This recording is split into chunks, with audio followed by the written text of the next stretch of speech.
ನಮಸ್ಕಾರ ಸ್ನೇಹಿತರೆ, ಎಲ್ಲರಿಗೂ SR TV ಕನ್ನಡ ಚಾನಲ್ಗೆ ಸ್ವಾಗತ. ಈ ವಿಡಿಯೋದಲ್ಲಿ 3 ಮುಖ್ಯವಾದ ವಿಷಯಗಳ ಬಗ್ಗೆ ನಿಮ್ಮೊಂದಿಗೆ ಚರ್ಚಿಸುತ್ತೀನಿ. ಮೊದಲನೆಯದು, ನೀವು ದೇವರ ವಿಗ್ರಹಗಳನ್ನು ಗಮನಿಸಿ ನೋಡಿದರೆ ಅವರ ಹಿಂದೆ ಇರುವಂಥ ಗೋಪುರದ ಮಧ್ಯಭಾಗದಲ್ಲಿ ಒಂದು ಸಿಂಹದ ಆಕೃತಿ ನಮಗೆ ಕಾಣಿಸುತ್ತದೆ. ನಿಜಕ್ಕೆ ಅದು ಸಿಂಹದ ಮುಖವಲ್ಲ, ಒಬ್ಬ ರಾಕ್ಷಸನ ಮುಖ. ದೇವರ ವಿಗ್ರಹಗಳ ಹಿಂದೆ ಒಬ್ಬ ರಾಕ್ಷಸನ ಮುಖ ಇರಲು ಕಾರಣವೇನು? ಇನ್ನು ಎರಡನೆಯ ವಿಷಯ, ದೇವರು ನಮ್ಮ ಕಣ್ಣಿಗೆ ಏತಕ್ಕಾಗಿ ಕಾಣಿಸುವುದಿಲ್ಲ. ಇನ್ನು ಮೂರನೇ ವಿಷಯ, ದೇವರ ಮುಂದೆ ತೆಂಗಿನಕಾಯಿ ಹೊಡೆಯುವಂಥ ಸಂಪ್ರದಾಯ ಎಲ್ಲಿಂದ ಶುರುವಾಯಿತು? ಅದನ್ನ ಯಾರು ಶುರು ಮಾಡಿದರು? ಇನ್ನು ತೆಂಗಿನಕಾಯಿಗೆ 3 ಕಣ್ಣಿರಲು ಕಾರಣವೇನು? ಈ ಎಲ್ಲ ವಿಷಯಗಳನ್ನು ಈ ವಿಡಿಯೋದಲ್ಲಿ ತಿಳಿಸ್ತೀನಿ. ಆದರೆ ಅದಕ್ಕೂ ಮುಂಚೆ ನೀವಿನ್ನೂ ನಮ್ಮ ಚಾನಲನ್ನು ಸಬ್ಸ್ಕ್ರೈಬ್ ಮಾಡಿಕೊಂಡಿಲ್ಲ ಅಂದರೆ ಖಂಡಿತ ಈಗಲೇ ಸಬ್ಸ್ಕ್ರೈಬ್ ಮಾಡ್ಕೊಳ್ಳಿ. ಹಾಗೆ ಹೊಸ ವಿಡಿಯೋ ನೋಟಿಫಿಕೇಷನ್ಸ್ಗಾಗಿ ಪಕ್ಕದಲ್ಲಿರೋ ಬೆಲ್ ಐಕಾನ್ ಕ್ಲಿಕ್ ಮಾಡ್ಕೊಳ್ಳೋದನ್ನು ಮಾತ್ರ ಮರಿಬೇಡಿ. ನೀವು ದೇವಸ್ಥಾನಗಳಲ್ಲಿ ಅಥವಾ ದೇವರ ಫೋಟೋಗಳಲ್ಲಿ ಗಮನಿಸಿ ನೋಡಿದರೆ ದೇವರ ವಿಗ್ರಹಗಳ ಹಿಂಬದಿಯಲ್ಲಿ ಒಂದು ತೋರಣ ಕಾಣಿಸುತ್ತದೆ. ಅದನ್ನ ಮಕರ ತೋರಣ ಎಂದು ಕರೆಯುತ್ತಾರೆ. ಮಕರಂ ಅಂದರೆ ಸಂಸ್ಕೃತದಲ್ಲಿ ಮೊಸಳೆ. ಈ ಮೊಸಳೆಯ ಮುಖವನ್ನು ಅಲ್ಲಿ ಚಿತ್ರಿಸಲು ಕಾರಣವೇನು? ಈ ವಿಷಯವನ್ನು ಸ್ಕಂದ ಪುರಾಣದಲ್ಲಿ ವರ್ಣಿಸಿದ್ದಾರೆ. ಅದರ ಬಗ್ಗೆ ಈಗ ತಿಳಿಯೋಣ. ಪೂರ್ವದಲ್ಲಿ ಕೀರ್ತಿಮುಖ ಎಂಬ ಒಬ್ಬ ಅಸುರನಿದ್ದ. ಇವನು ಬ್ರಹ್ಮದೇವರಿಂದ ಅನೇಕ ವರಗಳನ್ನು ಪಡೆದುಕೊಂಡ. ಆ ವರಗರ್ವದಿಂದ 3 ಲೋಕಗಳನ್ನು ಆಕ್ರಮಿಸಿದ. ಆ ರೀತಿ ಆಕ್ರಮಿಸಿದ ನಂತರ ಜಗನ್ಮಾತೆಯ ಮೇಲೆ ಅವನ ಕಣ್ಣು ಬಿತ್ತು. ಇದರಿಂದ ಕೋಪಗೊಂಡ ಪರಮೇಶ್ವರ ಒಂದು ಭಯಂಕರವಾದ ಅಗ್ನಿ ಜ್ವಾಲೆಯನ್ನು ಸೃಷ್ಟಿಸಿ ಅವನ ಮೇಲೆ ಕಳಿಸಿದರು.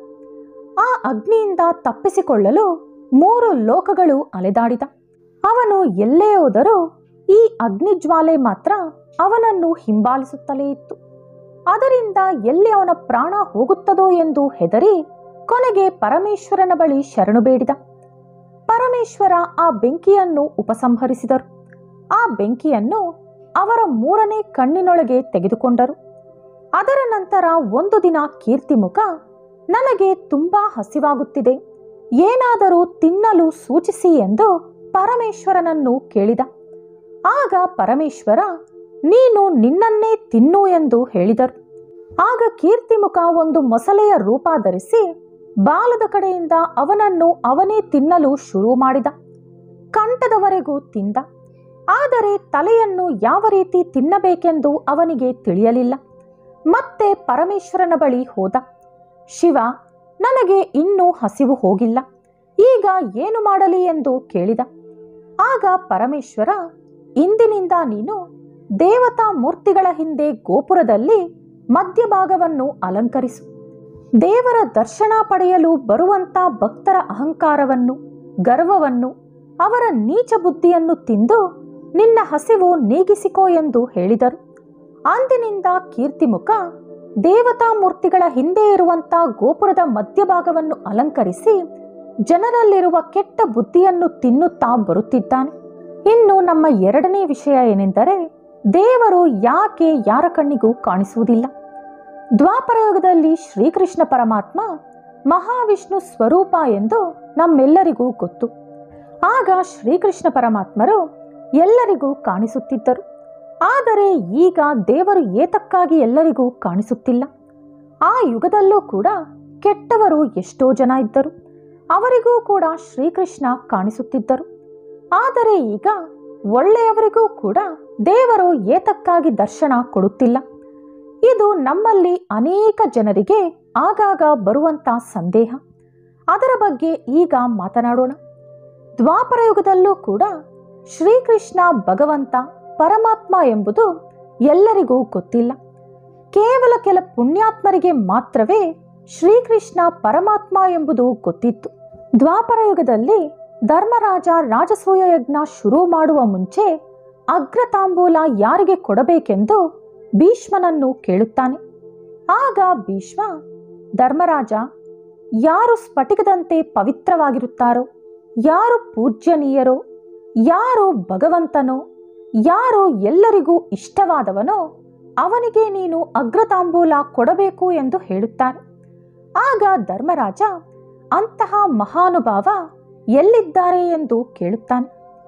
ಆಗ ಭೀಷ್ಮ, ಎಲ್ಲಿದ್ದಾರೆ ಎಂದು ನಿನಗೆ ತಿಳಿಯದೆ ನಿನ್ನ ಕಣ್ಣೆದುರಲ್ಲೇ ಇರುವ ಶ್ರೀಕೃಷ್ಣನೇ ಸದ್ಗುಣ ಸಂಪನ್ನ ಎಂದು ಹೇಳುತ್ತಾರೆ. ಆಗ ಧರ್ಮರಾಜ ಅಗ್ರತಾಂಬೂಲವನ್ನು ಶ್ರೀಕೃಷ್ಣನಿಗೆ ಸಮರ್ಪಿಸುತ್ತಾನೆ. ಅದನ್ನು ನೋಡಿ ಕೋಪಿಸಿಕೊಂಡಂತ ಹಲವಾರು ಜನರು, ಶ್ರೀಕೃಷ್ಣ ನಿನಗಿಷ್ಟವಾದರೆ ನಿನ್ನ ಮನೆಗೆ ಕರೆದೋಗಿ ಅವರಿಗೆ ಮರ್ಯಾದೆ ಮಾಡು, ಅದನ್ನು ಬಿಟ್ಟು ನಮ್ಮೆಲ್ಲರನ್ನೂ ಕರೆದು ನಮ್ಮನ್ನು ಅವಮಾನಿಸುವಂತೆ ಅವರಿಗೆ ಅಗ್ರತಾಂಬೂಲ ಕೊಡಬೇಡ ಎಂದು ಶಿಶುಪಾಲನ ಸಮೇತ ಅನೇಕರು ಹೇಳುತ್ತಾರೆ. ಶಿಶುಪಾಲ, ಕೌರವರಂತ ಮೂರ್ಖರಿಗೆ ಶ್ರೀಕೃಷ್ಣ ಒಬ್ಬ ಸಾಮಾನ್ಯ ಮನುಷ್ಯನಂತೆ ಮಾತ್ರವೇ ಗೊತ್ತು. ಅವರು ಭಗವಂತ ಎಂಬುದು ಸಾಯುವವರೆಗೂ ಇವರು ಒಪ್ಪಿಕೊಳ್ಳುವುದಿಲ್ಲ. ಅದೇ ರೀತಿ ನಮ್ಮಲ್ಲೂ ಕೂಡ ಭಗವಂತ ನಮ್ಮೆದುರಲ್ಲೇ ಇದ್ದರೂ ಅವರು ಭಗವಂತ ಎಂಬುದು ನಾವು ಗ್ರಹಿಸುವುದಿಲ್ಲ. ನಿಜವಾದ ಭಕ್ತನಿಗೆ ಮಾತ್ರವೇ ದೇವರು ಭಗವಂತನಂತೆ ಕಾಣಿಸುತ್ತಾರೆ. ಉಳಿದ ಪಾಪಿಗಳಿಗೆ, ನೀಚರಿಗೆ ಮಾತ್ರ ಅವರು ಸಾಮಾನ್ಯ ಮನುಷ್ಯನಂತೆ ಕಾಣಿಸುತ್ತಾರೆ. ಶ್ರೀಕೃಷ್ಣ ಪರಮಾತ್ಮರು ಮಾಯಾಪೊರೆಯ ಮಧ್ಯಭಾಗದಲ್ಲಿ ಬಂದಿಯಾಗಿರುತ್ತಾರೆ.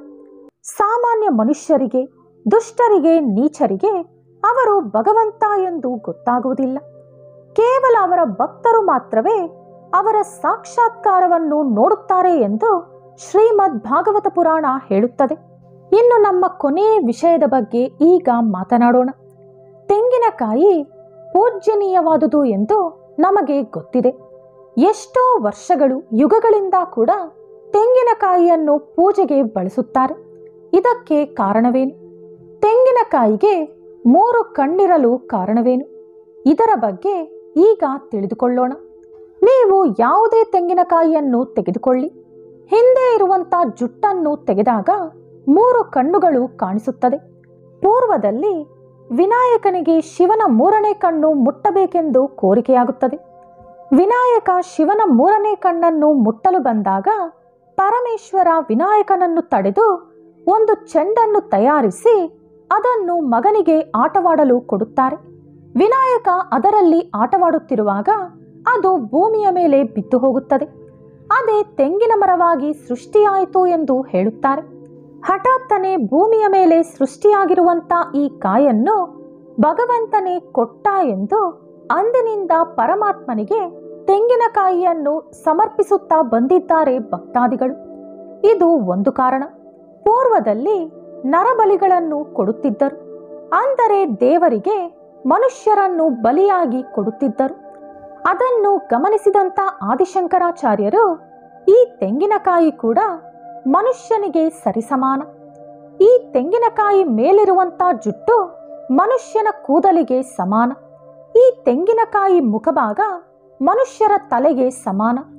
ಒಳಗಿರುವಂತ ಬೆಳ್ಳನೆ ಕಾಯಿ ಮನುಷ್ಯರ ಬುದ್ಧಿಗೆ ಸಮಾನ. ಇದನ್ನು ಹೊಡೆದಾಗ ನೀವು ನರಬಲಿ ಕೊಡುವುದಕ್ಕಿಂತಲೂ ಹೆಚ್ಚಿನ ಶಕ್ತಿ ಹಾಗೂ ಪುಣ್ಯ ಲಭಿಸುತ್ತದೆ ಎಂದು ಹೇಳುತ್ತಾರೆ. ಅಂದಿನಿಂದ ಭಕ್ತಾದಿಗಳು ತೆಂಗಿನಕಾಯಿಯನ್ನು ದೇವರಿಗೆ ಸಮರ್ಪಿಸುತ್ತಾ ಬಂದಿದ್ದಾರೆ. ಪುರಾಣಗಳಲ್ಲಿ ತೆಂಗಿನಕಾಯಿಯಲ್ಲಿ ನಮಗೆ ಕಾಣಿಸುವಂತ 3 ಕಣ್ಣುಗಳು ಶಿವನ 3 ಕಣ್ಣುಗಳಿಗೆ ಸೂಚನೆ. ಅದರ ಜೊತೆ ತ್ರಿಮೂರ್ತಿಗಳಿಗೆ ಕೂಡ ಇದು ಸಂಕೇತ. ಆ ರೀತಿ ತೆಂಗಿನಕಾಯಿ ಮೇಲಿರುವಂತ 3 ಕಣ್ಣುಗಳು ತ್ರಿಮೂರ್ತಿಗಳು, ಒಳಗಿರುವಂತ ಸಿಪ್ಪೆಯ ಭಾಗ ಸುಬ್ರಹ್ಮಣ್ಯ ಸ್ವಾಮಿ, ತೆಂಗಿನಕಾಯಿ ಗೌರಿದೇವಿ, ಹಾಗೆ ಒಳಗಿರುವಂತ ನೀರು ಗಂಗಾಜಲ. ಹಾಗಾಗಿ ತೆಂಗಿನಕಾಯಿ ಎಷ್ಟೋ ಪರಿಶುದ್ಧವಾದುದು, ಹಾಗೆ ಪೂಜ್ಯನೀಯವಾದುದು, ಪವಿತ್ರವಾದುದು. ಇದೇ ಕಾರಣದಿಂದ ಮನುಷ್ಯರು ತೆಂಗಿನಕಾಯಿಯನ್ನು ಪ್ರತಿ ಪೂಜೆಯಲ್ಲೂ ಅತಿ ಭಕ್ತಿಯಾಗಿ ಉಪಯೋಗಿಸುತ್ತಾರೆ.